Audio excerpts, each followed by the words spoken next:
Of Tov Chalon. Good morning in Sarasota, nice and warm. My name is Wayne Firestone. I'm Executive Director of the America-Israel Friendship League. To all our friends around the world who are celebrating Hanukkah, Happy Hanukkah. And to all of our friends getting ready to celebrate other winter holidays, season's greetings, and we're ready for it. We're ready for the holiday season. And what better way to bring in the winter holidays with some desserts? What's your favorite holiday dessert? Please put into the chat. We want to hear about your what you love to eat that's sweet this time of year. And it could be healthy too, that's all right. But we do want to hear about some of your holiday treats, because indeed, we're going to share some of our favorites. We have with us two amazing bakers, one from Jaffa and one from New Jersey. And the two of them are going to share some of the recipes that they shared with us on an episode a year ago, and allow us to revisit Rugelach and bagels that look beautiful. And yes, you're going to get the recipes. If you want them, and if you lost them, if you never heard about them or saw them before, we will provide them to you. So I want to, without any further ado, bring on our two great bakers and get down to baking business. Friendship is our middle name. That's what we do. We bring people together over common passions. And shockingly, we've found that these foodie episodes are ones that people really enjoy. So tell us where you're calling in from. I see people from Northern California, from Pennsylvania, from Maryland, from Poughkeepsie, New York. Wherever you are today, we're going to have some baking treat and recipes for you. Share this if you're with us on Facebook with a live watch party like I'm doing right now. You never know who's awake at this hour, particularly now that they got an extra hour to sleep. Maybe they'll join us as well. So we're going to have some fun today. The program's entitled Just Desserts because that's all we're going to talk about. But these are some hybrid recipes, and we are with some very passionate bakers who are going to share some of their secrets with you. And yes, I'm telling you up front, they're going to share the recipes as well. So today you get to watch, learn a little bit. And if something really speaks to you, whether you're in Cincinnati or Tucson or Little Rock or Yorba or Sarasota or Queens or Florida or Fair Lawn, New Jersey, you can make these recipes as well. So I've got Keren Agam in a stunning home kitchen, shaking out her hair, getting ready for us, teasing us. Yeah, wow, okay, you're ready. It looks like you've got the Jaffa spirit with you, and we need some of that. We need the Jaffa spirit this week in the United States. So thanks for being our friends on this episode today. Keren's a passionate baker who loves to bake at home, figured that out, and figured out, hey, there are other people out there who want to share this experience. Yes. She writes about it. She blogs about it. She teaches workshops on it. Go visit her in Jaffa. We can't wait to get on the plane and come visit you in Jaffa and see your kitchen and see you do this in person. But for now, we'll take all the cameras and all the loving help that you've given to us.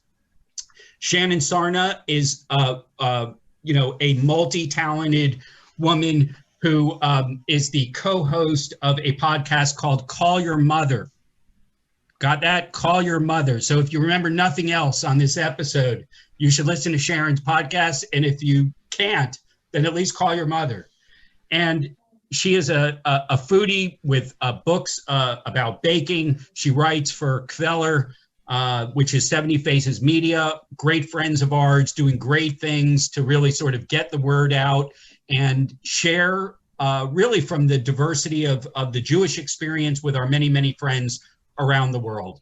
So I'm going to let each of you take a few minutes to tell us a little about the kitchen you're cooking from and who's surrounding you today, and just a little bit of a personal intro. So Keren, first with you in Jaffa, Israel. Is it raining in Jaffa today too, or just no? Luckily, no. It's still summer here, and I'm very happy for that. Okay, so bring us a little summer and tell us about how you got into your own passion of cooking, your own family background. What influenced you in this journey of yours? Well, actually, it all came out accidentally. I was not supposed to become a baker, and it came out only 10 years ago when I just started baking. I made a cake for a birthday party of my best friend, and the cake came out amazing, and everybody asked for the recipe, and that opened me the passion for baking, and I started baking like crazy. Um, there was no Instagram back then. It was only Facebook, and I used to post the pictures of my pastries every Friday. And I have a very good friend, an Israeli blogger, who kept telling me I must open a blog of myself, and I didn't want to do that. So she opened the blog for me, and she puts a cake, a picture of a cake from my Facebook in there, and that's how it all began. And I started posting cakes, and people started to make the cakes, and it was amazing. Because I think that when you bake something and you teach other people how to bake something, and they give it to someone else, so it's all about love. This is how I see baking. I think I'm giving love when I'm baking something and giving someone a cake or whatever. So it's like giving love and getting love back. And who doesn't like to be loved? So this is how I began with all the baking, and it came out like it's for almost 10 years, yes, but it just it came out bigger and bigger, and I started having people in my house for workshops. It was very little in the beginning, and then it was growing. And this is what I do most today. I host people in my house in Jaffa. I don't know if you all know Jaffa, but Jaffa is an amazing city in Israel, next to Tel Aviv. It's a place where I think it's the best place, because Jews and Christians and Muslims live all together, and we are all the same here. And this is very important for me in Israel. And this is where I grow my kids. And that's it. What That's else? great. Yeah, that's great. I see the beach every day. I go to the beach, I surf, I dive, I dance. I do everything I love. Oh, you are spreading the love from Jaffa today. We visited on our virtual tour to Jaffa just a week ago, and so we can picture the vibe, and we can picture the beach. Shannon, Yeah. in New Jersey, can you see the beach from where you are? I mean, not part of New Jersey, though it is very rainy, which is lovely, which is why my hair is straight. Thanks for having. There's so much about what Keren is sharing that I really connect with, about sort of like accidentally falling into baking and into the digital media space. If I look a little tired, it's because I'm sort of recovering from Halloween with my 3 young kids. So please forgive me if I have bags under my eyes and maybe like I doze off a little bit. I live outside of New York City in South Orange, New Jersey. We also call it Brooklyn West because so many Brooklynites have relocated here. And I too, like Keren, really accidentally fell into baking, into a professional life in food media. I really entered the food space through the doorway of digital media and storytelling. I had started working at Hillel International, actually with Wayne, many, many years ago, and eventually became a communications manager, and really found a passion for storytelling and connection online. First, like Keren said, on Facebook, then Twitter, and then Instagram. And so I'm the editor of a website called The Nosher. We're also Jewish food on Instagram and Facebook. And that has grown exponentially over the last 9+ years, both as food has exploded and also as people have connected more and more with food as a hobby and a passion and sort of like an extracurricular activity. And so we really love seeing that passion and connectivity through food, and of course through Jewish food. I am not a trained chef. I am very much a home baker cook, although I come from a family of very passionate and diverse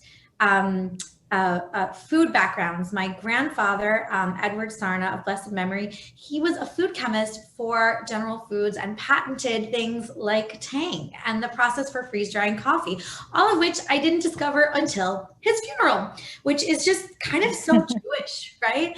And I'm actually a pizza bagel. My mom's Italian and my dad's Jewish, so we call that a pizza bagel here in America. And then I have some really amazing family from South America as well. So we're really a true American Jewish family in the diversity. And I certainly bring that perspective to my own kitchen and to my role as editor of the Nosher.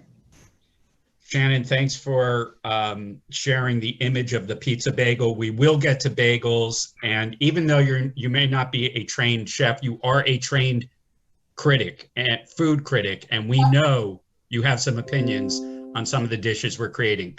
Keren, let's start with you first. You both are working off of a really popular recipe, but only you can pronounce it the way we all need to get excited this morning. So tell us about your first dish, and we'll actually flash up the ingredients if anybody wants to see if they have it around the house and start working on it. So tell us about dish number one you're going to create today. Okay, so the first dish is the Rugelach Cake. I think people all around the world know the Rugelach as a Jewish dish. Usually it comes in small Rugelach cakes, like, And a few years ago, I made Rugelach and I didn't have enough space in my oven.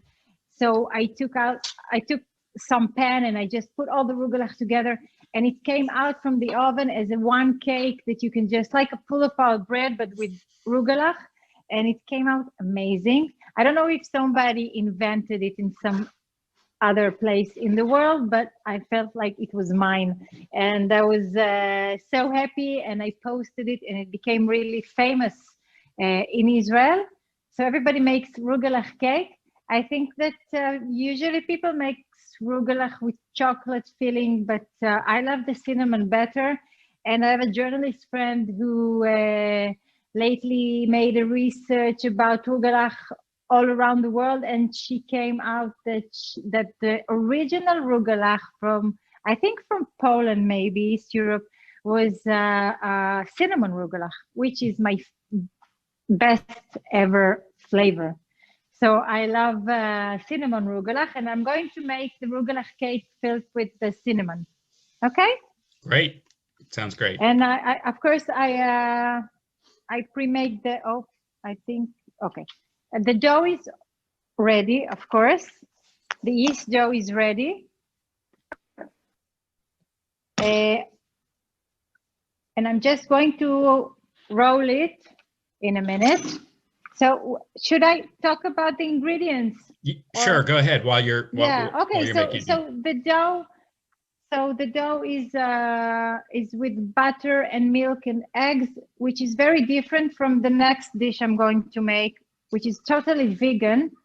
And I think that when we make a cake, a yeast cake, so I like it to be very juicy. So I love the eggs and the butter inside and the milk. And the cinnamon paste will be made from butter and brown sugar. Can they see the top camera? Yes. I hope. Okay. Yes. And just cinnamon. I'm going to mix everything together. Okay. I will start by mixing everything together. 1 minute. So my butter should be a little bit. There we go. Soft, but it's not. Okay. It will be in a minute. I add the brown sugar inside and I mix them together.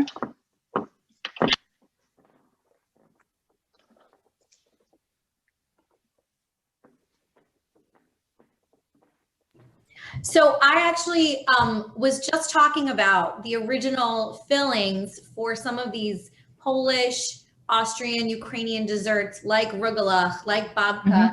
And of course, in the United States and in Israel, similarly, chocolate is considered one of the most iconic, right? And these desserts have been modified and made even more modern with, you know, savory fillings and meat fillings and all kinds of crazy things. You know, a lot of people balk and say, this is not the original, as if the only flavors that could be chocolate and cinnamon. But chocolate was really not a widely available ingredient, certainly not in Poland and Ukraine of our, you know, great grandparents and great great grandparents. That is really, an addition of the 20th century, because chocolate wasn't widely available really anywhere until much later. So I wouldn't call it an exclusively American iteration, but it's certainly a more modern iteration and a deviation from what babka and rugelach had looked like and tasted like, you know, back in the old country. Yeah. And still in Israel, the most famous rugelach is chocolate rugelach. Is chocolate rugelach. Yeah, we have a very famous market in Jerusalem called Machne Yehuda Market. And there's a very nice shop there called Marzipan. And they have very, very, very small chocolate rugelach, which are famous all around the world. So I think that usually when we make rugelach, everybody expects us to make it with chocolate. Barbara, are there any savory rugelach that are featured in bakeries or in, you know, by Instagrammers in Israel these days, or is it mostly sweet? The rugelach? Yeah. Do you see any savory varieties? Yes, lots of, like pizza or pesto, cheese. Yeah, we're seeing a lot of people who are familiar with the cinnamon recipe. Others are talking about using walnuts as well. Yeah, walnuts come with cinnamon also, usually. I think it goes together. But we definitely have quite a few chocoholics who have made it very clear that that's their favorite. Of course. I have to say that in my workshops, I usually make for dessert, we make all together, the Rugelach cake, and I make it with cinnamon. And it's always like, oh no, I wanted to have some chocolate. And I said, okay, just wait till it comes out from the oven and you taste it and you change your mind. And it's always like that. And always people say, wow, it's better than chocolate. It is. Okay, so this one is ready. It will wait here. And now I can roll my dough. Just spread some flour.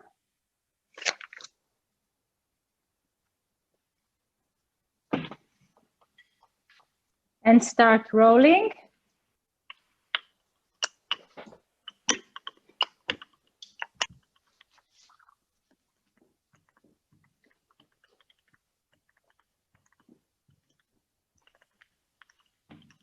It's a very tough sport, rolling dough.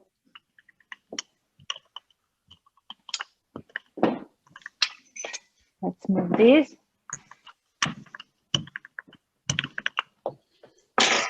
So I don't know if anyone ever did that before, but when you work with dough, sometimes it's not going well. Something is not moving, so you can always just do that,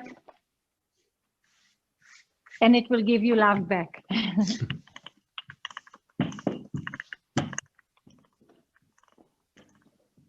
So now I'm going to spread the cinnamon.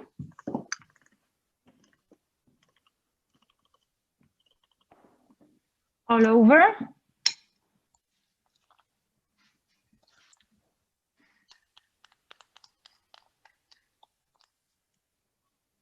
Well, the best way to do that is with the spatula.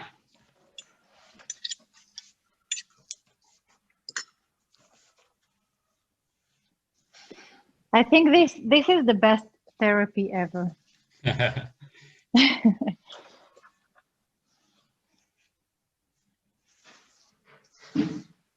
Yeah, we have a comment from Robin who says that baking is so comforting during the pandemic, and this is definitely one of the reactions that we've seen from people is that you need to do something with your hands. You need to keep busy. You need to remind yourself of the senses. So it's all over the world, huh? No, not only in Israel. Very much, very much. Yeah, yeah. I think it's amazing because people became really spoiled, and at that time, so many people went into the kitchen and make their own bread.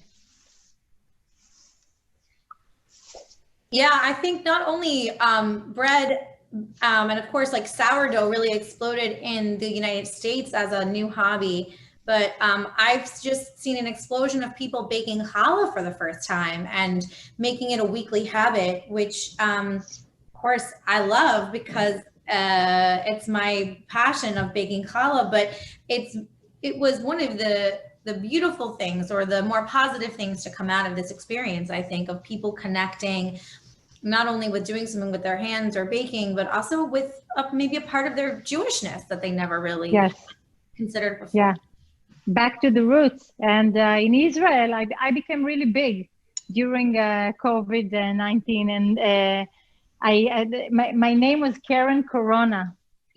So, and I really became, I was like with 20K at the beginning in March. Today I'm 110K on Instagram. It's huge.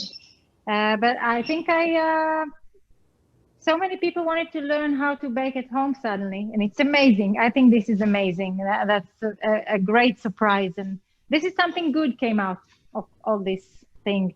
So now I'm going to just take it all up and roll it again, just a little bit.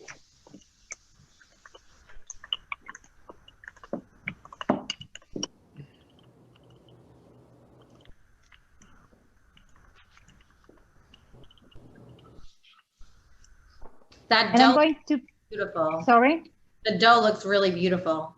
It's beautiful, and it's giving me a lot of love.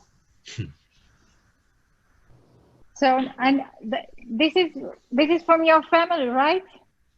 From Italy. Yeah. So, so the pizza roller, we use it for that. So I'm going to cut it into two in the middle.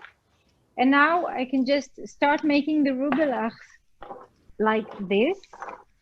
I don't care if they're even and they look the same. I think this is one of the best things about a home baker, is that you can do whatever you want. There's no one standing here and saying you shouldn't do that or this, or you don't have any rules. You are the rules.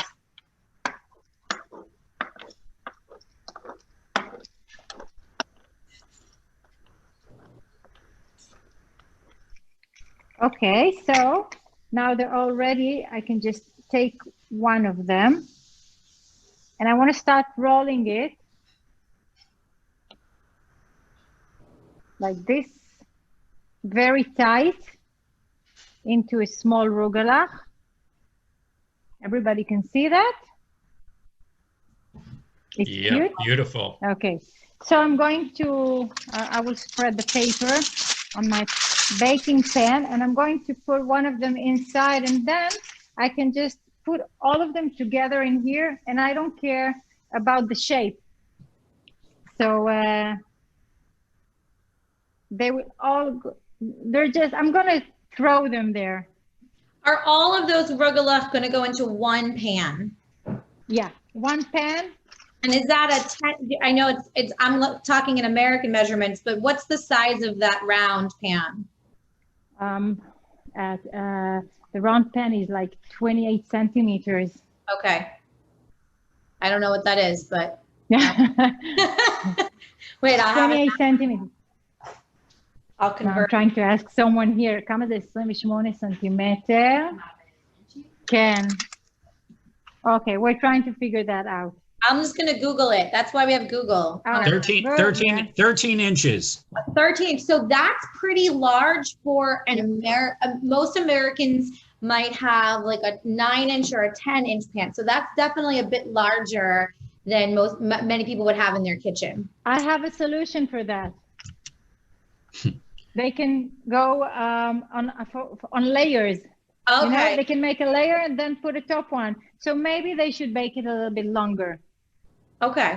So I've got a couple of questions and a couple of comments coming in, and then I'm going to move to Shannon shortly for her twist.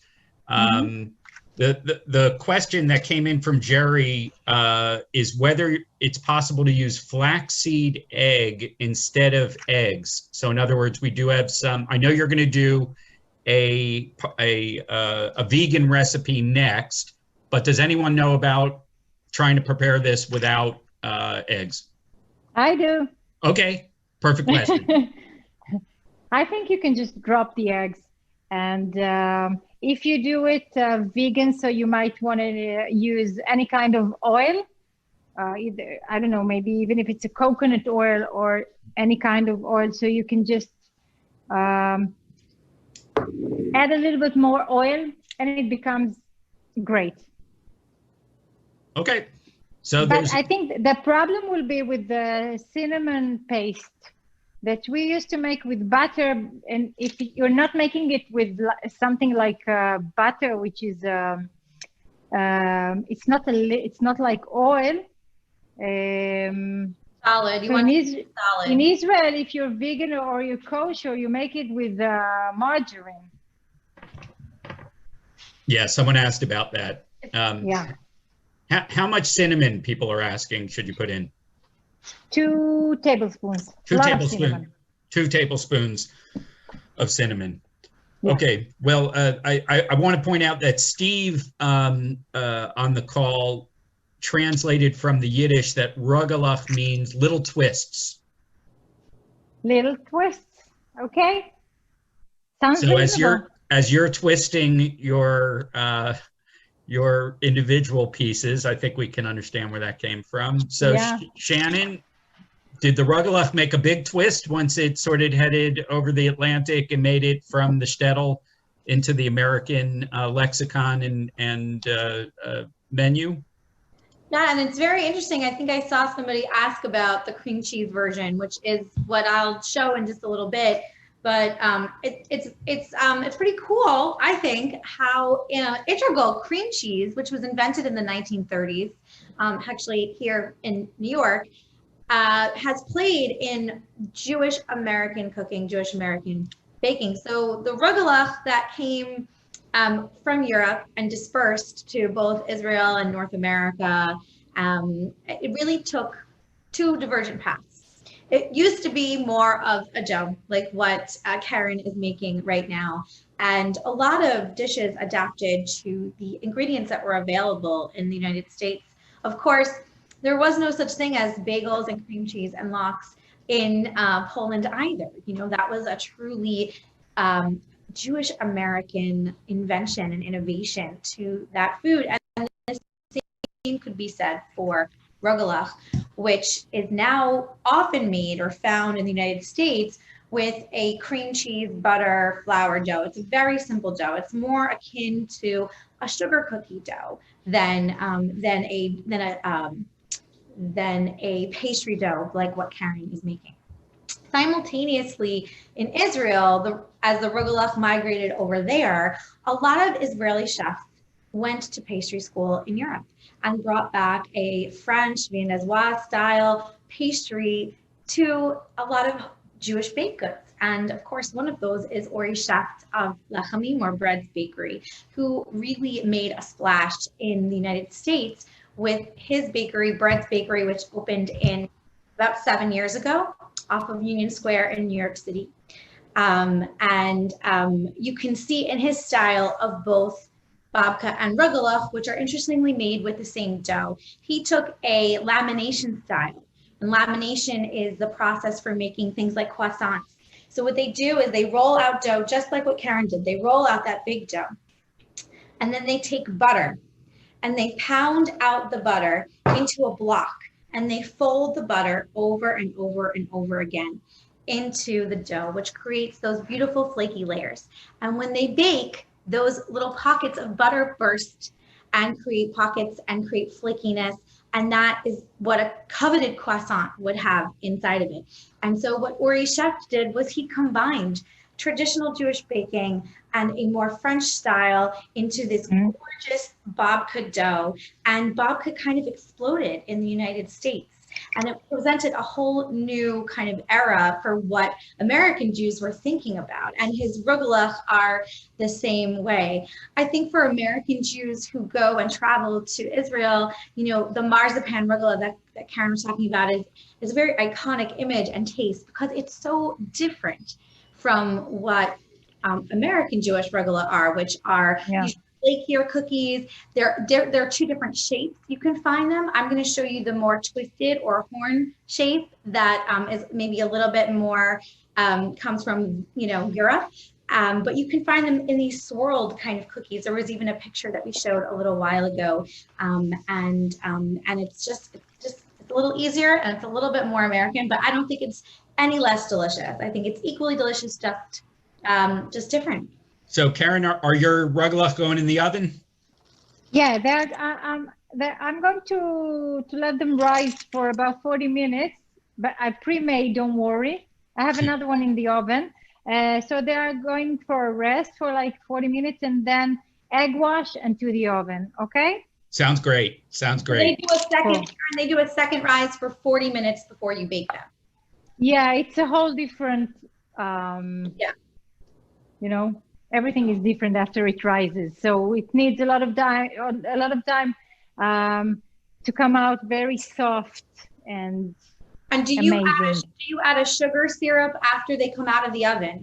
Of course, it's already waiting for me. And when the ready Rugelach cake will come out, I will show you how I spread. We don't just spread; we let it swim in the syrup, in the sugar syrup. All right. Well, let's swim back over to Shannon's house. Yeah, there's some shots of Keren preparing what you're about to see. We'll show you the final dish that's in the oven at the moment. Shannon, let's hear your twist on rugelach. So this is the more traditional American Jewish rugelach that I was talking about just a few minutes ago. I'm lightly dusting my work surface. This is a Silpat rolling sheet. You can use it for any kind of dough that you might be working on, and I use it for kind of everything. So I made my batch of rugelach dough, which has to chill, unlike Keren's this morning. It is a very, very simple recipe. It is 2 sticks of butter, 1 cup of butter, 1 block of cream cheese, a pinch of salt or 1/4 teaspoon of salt, a 1/4 cup of sugar, and 1/2 teaspoon of vanilla if you have it. If you don't have it, you can totally leave it out. Vanilla is very expensive right now at the moment. So I let that chill for the last couple hours. You can make this ahead of time, which was, I think, a great thing about the American rugelach dough. You can just leave it in the fridge and bake it a couple days later, or even freeze the dough. And I split my dough into, so you can see it's super simple. I split my dough into 4 parts, and I'm gonna start by, sorry, close your ears for a second. It seems very natural. I'm just banging it out a little bit so I can roll it more easily. So the thing that I always tell people about this dough is that you actually don't want to overmix it, because like that flakiness that I was talking about with the Israeli style Bread's Bakery rugelach that are made with a fancier laminated pastry, if you overmix your butter and your cream cheese, you won't get any little chunks of butter, and you kind of want to still leave it in. So if you can see, there's still chunks of butter in there, and I actually want that. I don't want it to be super smooth, because then it won't have a flakiness to it. It'll still taste delicious, but this way you're kind of faking out and adding a little bit more of a flaky effect to it. I'm just flouring all of my work surface and the dough and the rolling pin as I go. I'm so tired, I don't even know my words. So Shannon, this is not even a yeast dough, right? It's a short crust pastry, or exactly. It's a short dough. It chills totally 2 hours, no yeast. Okay. And I would say most American Jews don't even know that rugelach can be made with a yeasted dough. It's not. Wow. Yeah. Wow. So I'm rolling this. I'm going to roll it into about an 8-inch round, which I can see because I have these rounds on the work surface that I'm using. And I learned to make rugelach because my Jewish grandma was a terrible cook and never ever baked. I did not learn this from her. She just turned 96 years old this week. She's unbelievable, but a baker she is not. My mom was a baker, but of course she wasn't Jewish. So I didn't make rugelach with her. I learned this from another blogger. Her name is Samantha Ferrara, and she told me some of her tricks. She's half Ashkenazi, half Sephardi, married to an Italian guy, raised in Hawaii. So she brought her own diversity to baking and blogging and cooking, and it's something I really loved about her. So she taught me that I should use a cake round to measure out my rugelach and cut them so they're perfect, and also to use a pizza cutter. Make the as perfect possible cuts and shapes. So I very much appreciate what Keren says about it not needing to be perfect, and I definitely agree.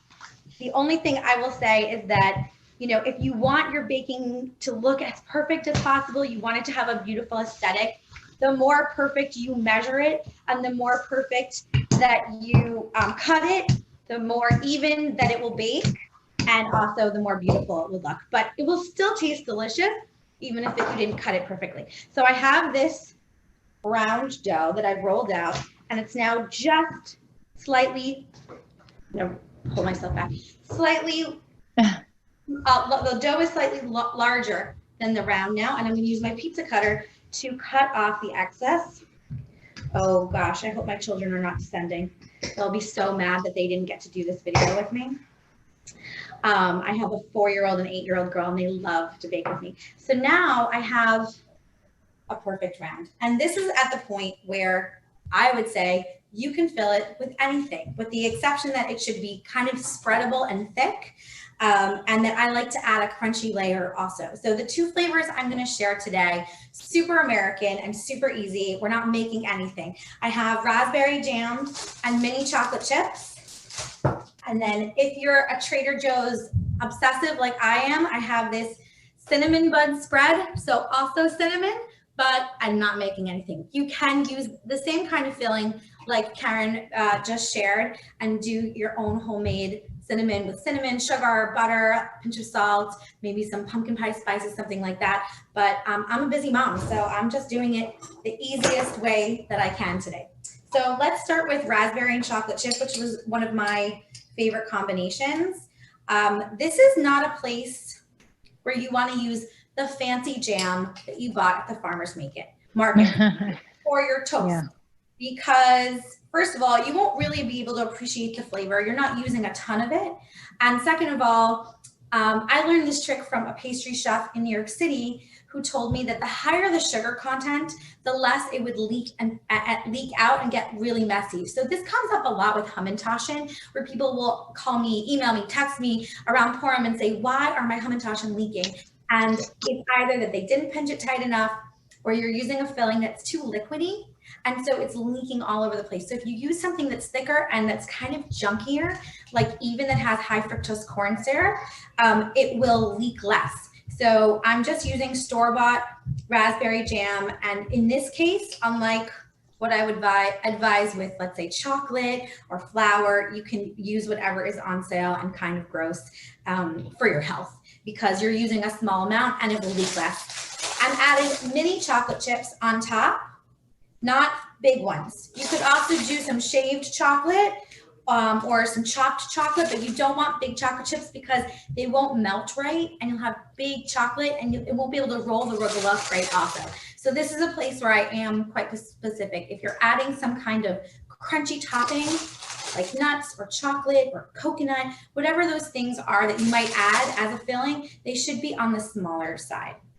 Less is. I've never tried that with jam and chocolate. I've never tried that. I'm gonna make it. The only thing more American I could do today is if I did s'mores filling, but I felt like you're too sophisticated, Keren. I I had to like leave that one for another time. I respect you too much. Side note, I'm a big fan of Keren, and I've been following her for years. So now I'm so honored that I get to bake with her today. Thank you. If you're not on Instagram or you don't follow her already, you really should, because her creations are unbelievably gorgeous and really, really inspiring. I mean, I'm now like, do I have time today to bake the Rugelach cake? Because I really want to. It's so beautiful. I'm coming to New Jersey. Oh, any time, but only if you're going to help bake with my kids. Okay.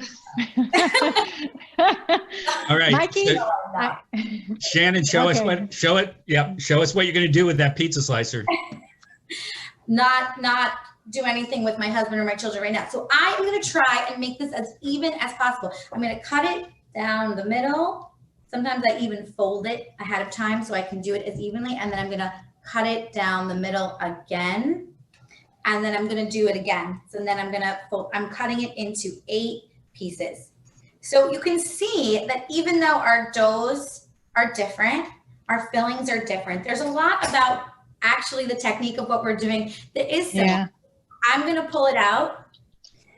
I'm not going to make any inappropriate jokes. And I am also, like Keren, I'm going to start rolling it up from the wider side, not from the pointed side, from the wider side. So I'm going to roll it up, and you can see it also has that same shape.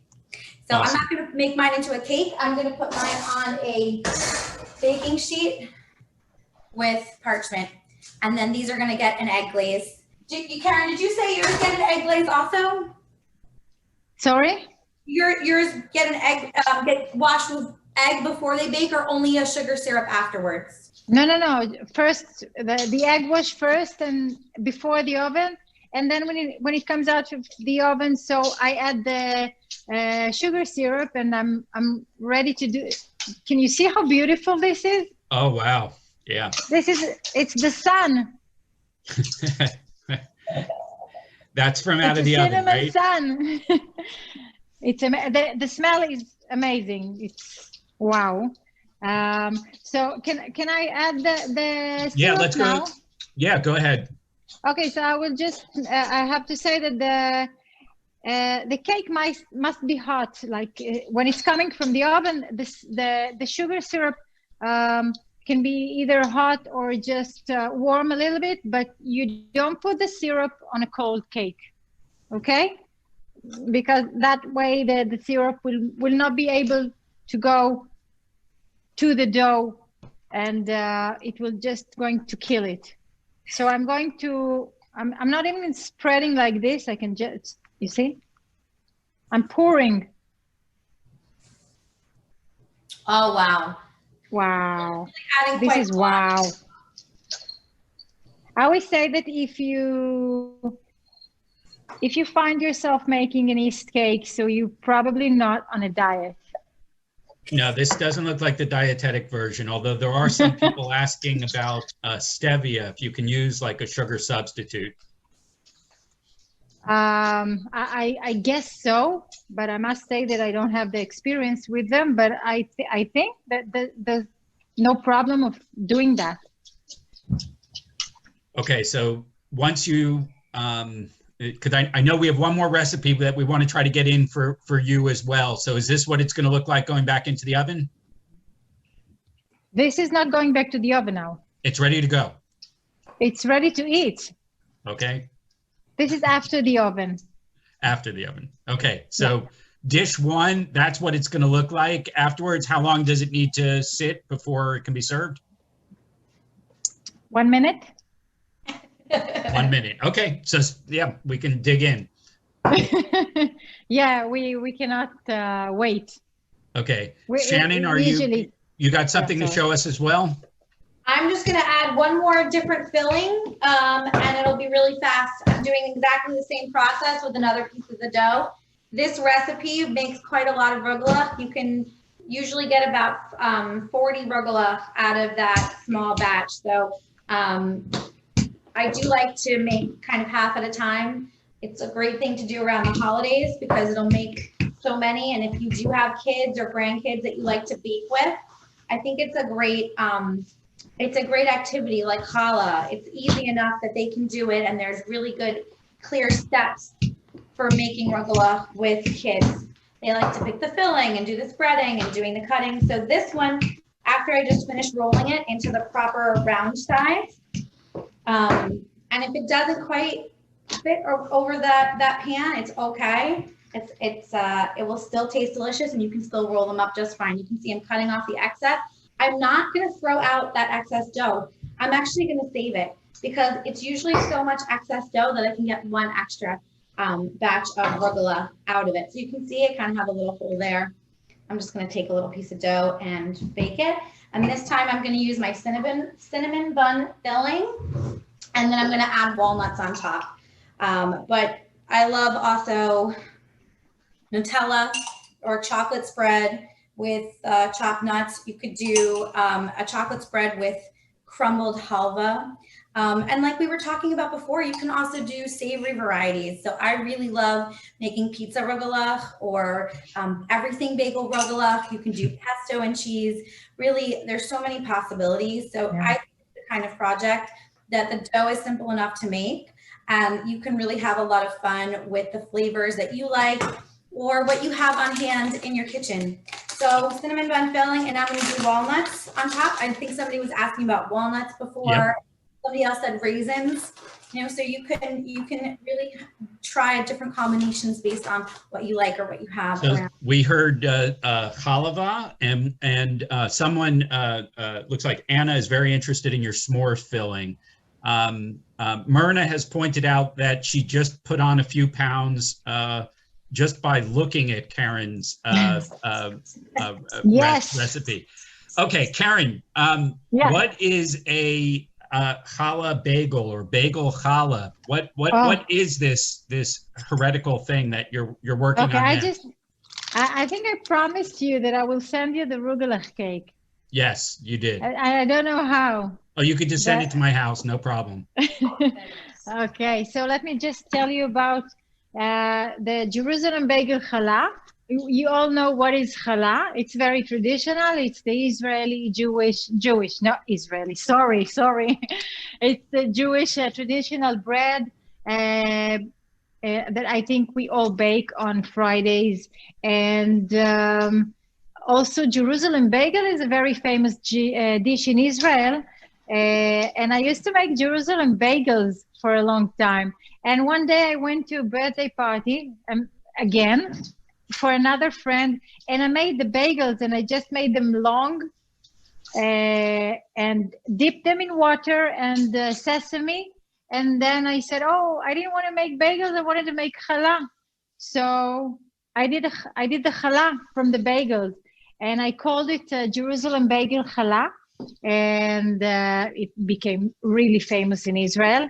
And this is my every Friday challah, and I love it. And it's amazing and it's beautiful. So we'll talk about the dough, we're still on the yeast dough.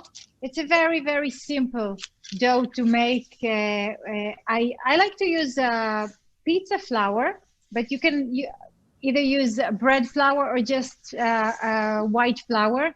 And it's vegan, which means it doesn't have any eggs or any milk. It's based on water and just a little bit of olive oil. And when I say a little bit, I mean only 2 tablespoons of olive oil for 1 kilo of flour. Very simple and amazing.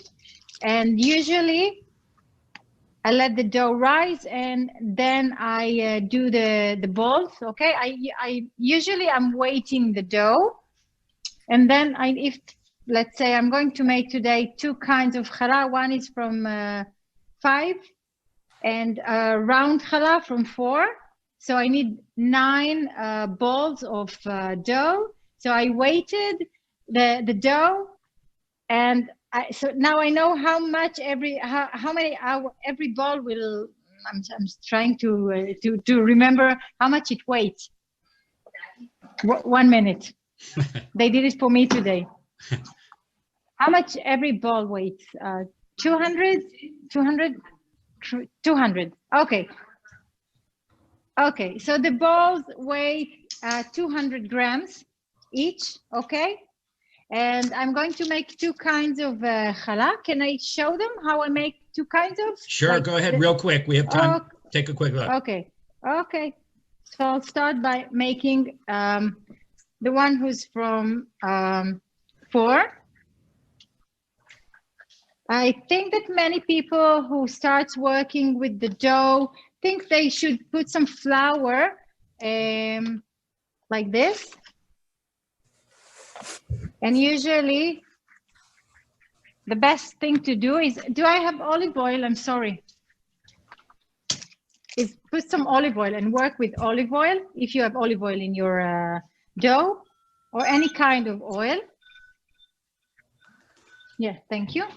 So I'm just going to put some oil on my hands. So that will make everything easier for me.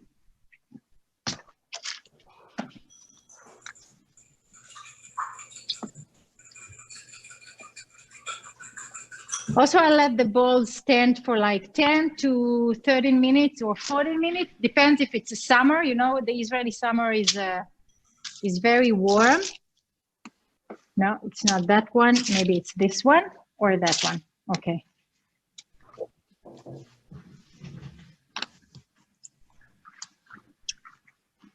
So if I let them stand for 10 to 40 minutes, so it's easier for me to roll them later. It's easier to work with the dough.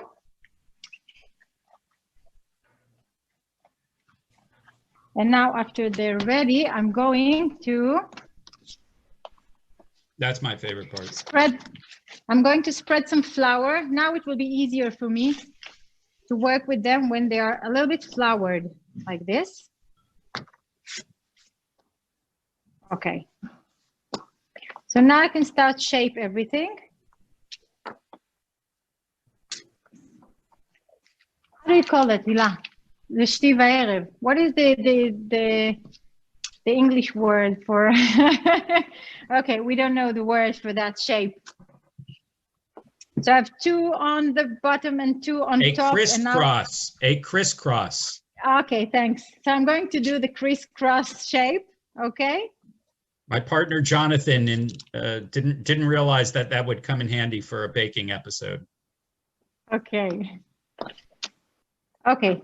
So now I'm going to go all around to the left side, doing that one. The one that on the bottom is going on the one that on top, going to the left side and all the way like that with all 4 of them. And now I can go back to my right side and cross them like that again. Judith and Carlo have pointed out it could also be a hashtag. That's right. It's a hashtag. I should have think about it. Okay, so now I'm going to the left, to the right side again, and I can just take the ends and push them under like that. From here, and now I have a round challah, which looks a little bit small, but it's really getting big when you let it rise for 40 minutes and then you put it on the oven and it keeps rising in the oven and it's becoming amazing. Now, instead of putting each rope in the water and then sesame, so I'm going to do it all together. I will show you. Usually I do it in my kitchen sink, but now we have the water here in the bowl and I'm just going to, it's going to have a bath like that. Okay. את יכולה לקחת את זה? לא, את המים. Thank you. And now, just straight in the sesame.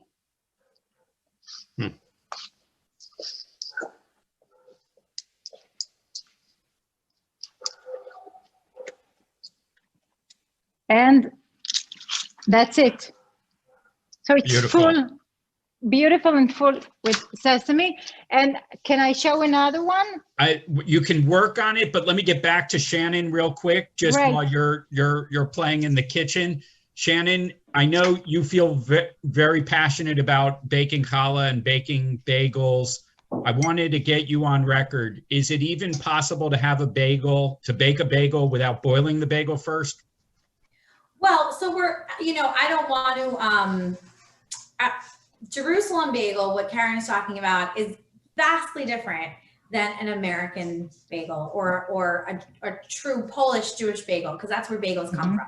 The bagel that she's talking about, Jerusalem bagel, it's a Middle Eastern bagel. It's also related to, in Turkey, what's called a simit. It's shaped like an oval, and it's not boiled. It's baked, and it's covered in sesame seeds. It's a street food. You dip it in oil and za'atar. You rip it. Totally different thing. Bagels, which come from Poland and traveled from Poland to New York, to Montreal, Toronto, London, those have to be oiled and then baked to be a true bagel. So yes, and they are considered sort of related to a pretzel with a Germanic background, and that boiling process is what gives it its crispy, shiny exterior, which does define it as a bagel, because a bagel shouldn't be kind of soft and not crisp. It should give your mouth or your jaw a workout to eat it properly. Now there's an interesting image, giving your jaw a workout. Well, as we're watching Keren finish up on her second version of this challah, and we're looking at the next tray of treats that it looks like that will result. Oh, there's an example of an American style bagel.